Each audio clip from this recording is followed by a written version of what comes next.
Bom dia, flor do dia! Para quem não me conhece, meu nome é Amaury, professor de Física alto, forte e musculoso. E vamos brincar de Física. O assunto da aula de hoje vai ser eletroestática. Certo? Vamos focar na parte de carga elétrica, de princípios dessa eletroestática e também processos de eletrização. Observe esse GIF aí onde o rapaz vai caminhando e observa que ele vai perdendo carga, perdendo carga, perdendo carga. E quando ele pega na maçaneta da porta, ele vai e sofre um choquezinho, certo? Então vai ser esse tipo de fenômeno que a gente vai dar uma estudada. Nesse caso da imagem aí, ele não deveria sofrer essa descarga elétrica porque ele está calçado, né? A menos que eu esteja enganado, nessa imagem do GIF ele parece estar calçado, de sapato. Então isso não aconteceria se ele estivesse de sapato. Mas é interessante, tem a ver com processos de eletrização. Beleza? Então vamos lá, uma pequena introduçãozinha aqui agora. O termo eletricidade origina-se do termo elétron, nome do grego âmbar. Olha que delícia, olha que legal. O âmbar é uma resininha que tem nas cascas da árvore, você consegue ver na mão do rapaz ali, certo? Que lá em meados do século VI a.C., o Tales de Mileto, filósofo e matemático grego, após ter atritado um pedaço de âmbar, essa resina, né, fossilizada, com pele de animal, verificou que o primeiro passou a atrair objetos leves como uma pena. Então foi o primeiro contato do ser humano com fenômenos elétricos causados por ele, né? Porque fenômenos elétricos causados naturalmente, como raios e trovões, o ser humano já tinha tido contato até então. Mas aí é um ponto onde a gente consegue perceber onde o ser humano tem contato com um fenômeno elétrico causado por ele. Então lá no século VI a.C. Então, para a gente entender melhor como isso funciona, vamos lembrar sobre isso, vamos ver um pouco sobre a carga elétrica, certo? Então, carga elétrica, gente, é uma propriedade ligada à natureza de um corpo responsável pela interação elétrica entre dois corpos, ou seja, atração e repulsão. Então, a gente tem aqui o exemplo de um átomo, essa coisinha linda, maravilhosa. Então, toda matéria é composta por átomos e esses átomos são compostos por cargas elétricas, prótons, elétrons e nêutrons, ok? Mesmo o nêutron, que você pensa assim, mas nêutron é uma partícula sem carga. Na verdade, não existe uma partícula sem carga na natureza. O nêutron é a fusão de um próton mais um elétron, né? Então eles se anulam. Então são partículas que possuem cargas. Toda a matéria é feita de partículas que possuem cargas. Os átomos, né? Temos o núcleo que ele possui prótons e nêutrons, que é a região mais densa dentro, e a eletrosfera, onde giram a região maior e é livre, né, onde a gente tem os elétrons. Por isso que a gente vai trabalhar sempre com elétrons, nem eletricidade, né? A gente tem perca e ganho de elétrons para o processo de eletrização. Nós temos uma corrente elétrica que é um fluxo de elétrons. Então sempre tudo vai ser o elétron, né? Descarga elétrica, até os nomes eletricidade vem com base no elétron. Porque é muito difícil tirar um próton dentro do núcleo. Para você retirar um próton dentro do núcleo, você precisa de uma fissão nuclear ou uma fusão nuclear para colocar. Então a gente não vai trabalhar com prótons. Então, em hipótese alguma, você leva em consideração assim, ganhou prótons, perdeu prótons. Essas situações só quando tiverem questões onde você busca a alternativa incorreta, a alternativa errada. A gente sempre vai trabalhar com os elétrons. Então, para a gente poder fazer uma quantização, né, para a gente poder calcular essas coisas, nós temos um dos conceitos mais importantes, que é o da carga elementar, que é um termo utilizado para qualificar uma carga que não poderia ser mais dividida. A menor carga encontrada na natureza seria esse conceito de carga elementar, certo? Sendo o elétron a menor quantidade de carga elétrica existente na natureza, ela foi tomada como a carga padrão para as medidas de carga elétrica, certo? No Sistema Internacional de Unidades, ela vai ser medida em Coulomb. O valor dessa carga elementar, que é a carga de um próton ou a carga de um elétron, que a gente vai representar pela letrinha E, vai ser 1,6 vezes 10 a menos 19. Então, toda a nossa eletrostática ela vai ser quantizada com base nesse valor, né, da carga elementar, nessa constante. Então, toda a carga elétrica vai ser múltiplos ou submúltiplos desse valor. Ok, crianças? Então, princípios da eletrostática. Aqui a gente tem um conceitozinho que eu acho que é até um tanto quanto familiar para vocês, né? O princípio da atração e repulsão. Então observa, a gente tem cargas com os mesmos sinais, então a força entre elas, essa é uma força de repulsão, certo?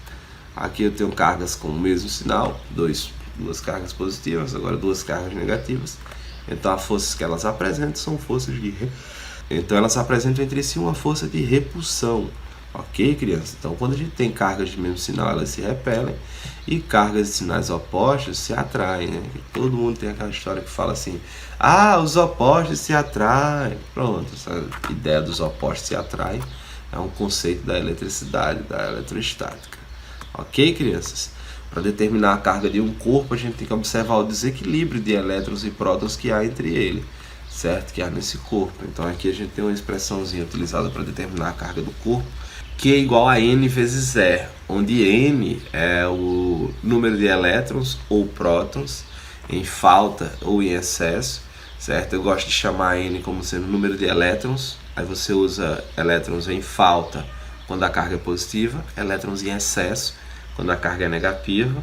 Então, por que eu gosto de usar dessa forma? Porque eu não gosto de pensar em prótons em excesso. Porque se você pensa em prótons em excesso, pode lhe induzir a um erro de que o corpo ganhou prótons. Então, corpos não ganham e não perdem prótons, ganham e perdem elétrons. Então, uma carga positiva nada mais é do que uma falta de elétrons, e uma carga negativa é um excesso de elétrons. Então, esse N é o número de elétrons em falta ou em excesso. Em falta para corpos com carga positiva, em excesso para corpos com carga negativa.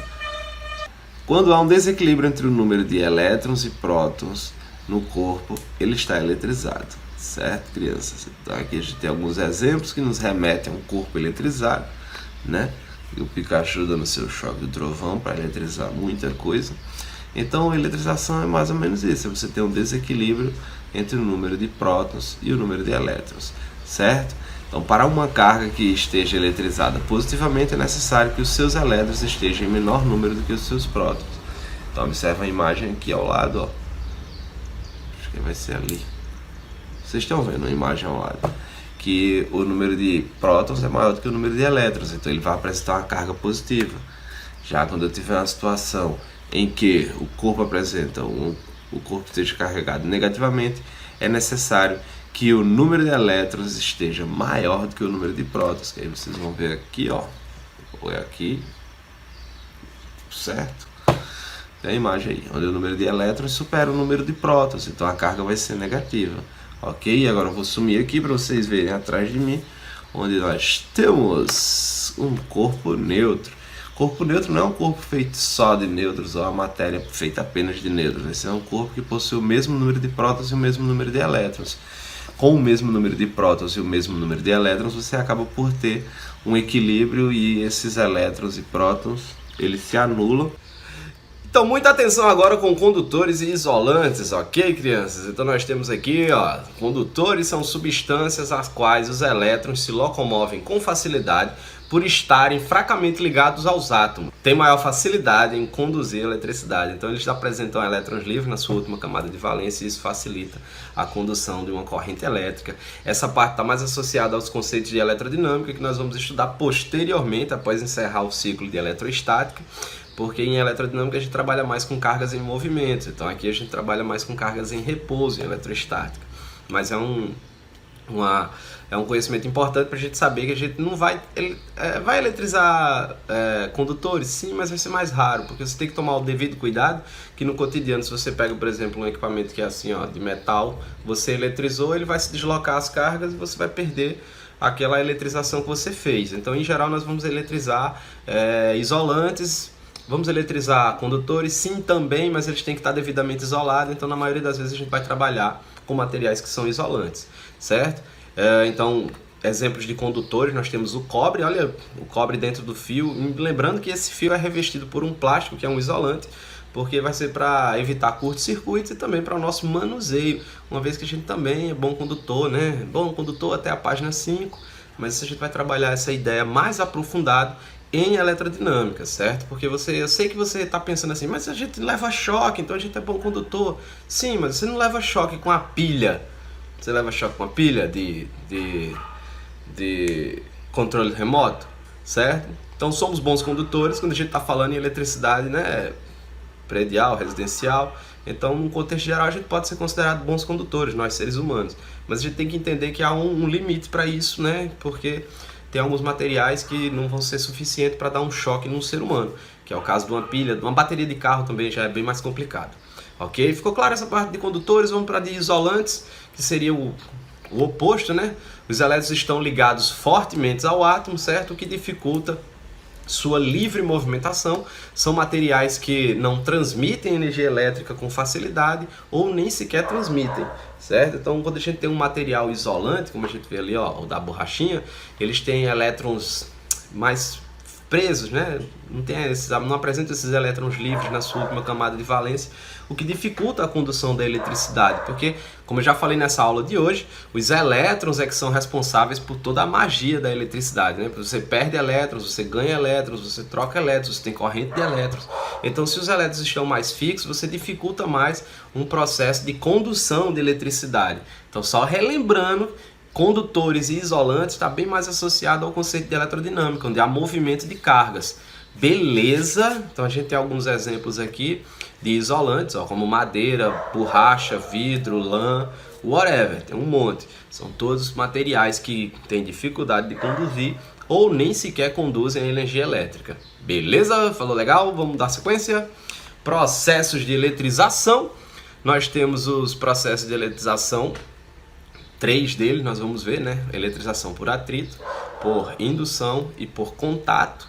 Ok, crianças? Então vamos lembrar que um corpo está eletrizado positivamente quando ele perde elétrons, negativamente quando ele ganha elétrons. Então, se um corpo neutro, que tem a mesma quantidade de prótons e elétrons, perde elétrons, ele fica com carga positiva, ganha elétrons, fica com carga negativa. Então lembra que está sempre associado a esse desequilíbrio. Então, num processo de eletrização, nós vamos eletrizar esses corpos, então isso vai se basear em doar elétrons e retirar elétrons desse corpo. Então, quem perde elétrons vai ficar com carga positiva, quem recebe elétrons vai ficar com carga negativa. Tenha sempre isso em mente, é o desequilíbrio no número de prótons e elétrons que vai fazer com que você tenha um corpo eletrizado, ou que vai fazer com que você tenha a carga desse corpo. Ok, crianças? Então, começando pelo processo de eletrização por atrito. No processo de eletrização por atrito, o que nós temos, certo? Esse daí foi o primeiro processo de eletrização conhecido, né? Quando duas substâncias de naturezas diferentes são atritadas, ambas se eletrizam. Então, quando duas substâncias de naturezas diferentes, porque em geral, se você for atritar duas substâncias iguais, você não vai conseguir eletrizar. Posteriormente, a gente vai ver uma tabelinha que vai ficar mais fácil você compreender isso, do porquê que tem que ser substâncias diferentes. Mas vamos sempre ter em mente que inicialmente esses corpos têm que estar neutros, porque se eles estiverem eletrizados, vai haver um processo de eletrização por contato e não por atrito, que é o que a gente está buscando, certo? E ao final os dois vão ter a mesma carga, porém de sinais contrários. Nesse processo de atrito, um vai perder elétrons, o outro vai receber. Quem perdeu os elétrons vai doar para o outro vai receber. Todo elétron perdido é um elétron recebido. Então a falta que esse vai ter é igual ao excesso que esse vai ter. Como um está em falta, vai ser carga positiva, o outro está em excesso, vai ser carga negativa. Então eu tenho a mesma carga para os dois, porém com sinais opostos. Um com falta, outro com excesso. Positivo, negativo. Tá ficando claro, gente? Vamos ver aqui um gifzinho, ó, mostrando esse exemplozinho. Ó. O rapaz foi lá, atritou a régua com esse pedacinho de lã e ela atrai pequenas folhinhas. Ok? Vamos observar aqui a gente tem um vidro, uma lã. Após o atrito, eu percebo que o vidro vai ficar com uma carga positiva e a lã com uma carga negativa. Se o vidro ficou com carga positiva, classe, o que a gente tem? Quer dizer que ele perdeu elétrons. Então, se o vidro perdeu elétrons, quem recebeu esses elétrons? Esses elétrons foram recebidos pela lã. Então, como a lã recebeu elétrons, vai ficar com excesso de elétrons, vai ficar com a carga negativa. O vidro ficou com falta de elétrons, carga positiva. A lã ficou com excesso de elétrons, carga negativa. Então, lembrando, todo elétron perdido pelo vidro foi recebido pela lã. No final, nós vamos ter a mesma carga, porém com sinais opostos. Enquanto um vai ter uma carga Q positiva, o outro apresenta uma carga Q negativa, ok? Então observe essa tabelinha abaixo. Essa tabela ela é construída em laboratório. Você vai testando as substâncias e vai observando quem tem perder, quem tem ganhar, quem tem maior capacidade de perder e de ganhar, e quem ganhar vai perder e que todo mundo vai perder. By Dilma Rousseff. Mas voltando para a nossa tabelinha, se você observar nessa tabela, lá em cima tem um vidro. Lá embaixo tem a celulóide. Então sempre que você atritar vidro com celulóide, o vidro vai perder elétrons e a celulóide vai receber. Olha a flechinha subindo do vidro, subindo em direção ao vidro. Então sempre quem estiver em cima vai perder elétrons, quem estiver embaixo vai receber elétrons. Ao perder elétrons você fica com carga positiva, ao receber elétrons você vai ficar com a carga negativa. Então essa tabelinha é muito importante para a gente poder determinar quem vai ter que carga após o atrito. Por exemplo, vamos supor que eu pegue aí vamos pensar em cobre e algodão. Como o cobre está mais embaixo, o algodão está mais em cima, quando eu atritar os dois, o algodão vai perder elétrons, o cobre vai receber. O algodão ficaria com carga positiva, o cobre com carga negativa. Como a gente viu no exemplo anterior, vidro e lã, o vidro está mais em cima, o vidro ficou positivo, a lã ficou negativa. Se você, por exemplo, atritasse lã e cobre, agora a lã está em cima, lã ficaria com a carga positiva, porque ela perderia elétrons e o cobre receberia, então ele ficaria com carga negativa, apresentando um excesso de elétrons. Ok, meus amores? Então vamos agora para o processo de eletrização por meio de contato, certo? Quando um corpo neutro é colocado em contato com um corpo eletrizado, por meio de um fio condutor, o corpo neutro se eletriza. Então nesse caso aqui a gente só precisa encostar os dois corpinhos e a gente já consegue fazer esse processo de eletrização. Aí para que isso aconteça, no início pelo menos um deve estar com carga, porque se eu vou encostar, esse que está com carga vai eletrizar o que está neutro, ok? No final, os corpos envolvidos possuem a mesma carga final, certo? Porque o que vai acontecer é que vai haver uma troca de elétrons entre eles até que haja uma coisa chamada equilíbrio eletrostático, que é muito semelhante ao equilíbrio térmico que a gente viu em temperatura. Então, se os dois apresentam a mesma carga, aí você não tem mais como trocar elétrons. Do mesmo jeito que quando os dois apresentavam a mesma temperatura, não se trocava mais calor lá na parte de física térmica. Então espero que essa analogiazinha fique legal na cabecinha de vocês. Então observa ali, eu vou aproximar o bastãozinho que está com carga positiva, ele vai fazer com que a bolinha se induza e eu tenha um excesso de elétrons de um lado e um excesso de prótons do outro. No momento que a gente encosta, ele vai perder elétrons e vai ficar com elétrons em falta. Então os dois corpos vão ficar eletrizados com carga positiva. Há uma coisa chamada conservação da carga, né? Então toda a carga que a gente tinha antes vai se conservar depois desse experimento. Então a gente vai usar uma média aritmética, né, para determinar a carga final, já que eu estou somando a carga que tinha antes e no final vai ficar uma carga igual para os dois. Então acaba como se você fizesse uma média aritmética, soma os dois e divide por 2. Então o princípio da conservação da carga que eu comecei a citar, num sistema elétrico isolado, a soma das cargas elétricas positiva e negativa é constante, mesmo que haja transferência de carga de um corpo para outro, certo? Então mesmo que ele troque em carga, a gente vai ter uma conservação da carga, ou seja, a carga que existia total, né, a carga total antes vai ser igual à carga total depois, que nem a gente consegue ver observar no exemplozinho, Q1 mais Q2 igual Q1' mais Q2', ou seja, toda a carga que eu tinha antes vai ser igual a toda a carga que eu tenho depois. Há uma conservação da carga, porque todo elétron perdido por alguém foi recebido por alguém, não existe um elétron que desapareceu. Beleza? E por último, o processo de eletrização por indução. Quando um corpo neutro é colocado próximo a um corpo eletrizado, sem que haja contato entre eles, o corpo neutro se eletriza. Esse fenômeno é chamado indução eletrostática. Beleza? Então a gente observa aqui, olha, a bolinha, lá vem a bolinha, isso, eu aproximei o bastão, ele vai induzir essa bolinha a ficar com um hemisfério com excesso e outro hemisfério com falta de elétrons, e depois a pessoa coloca o dedinho ali e ela consegue eletrizar esse corpo.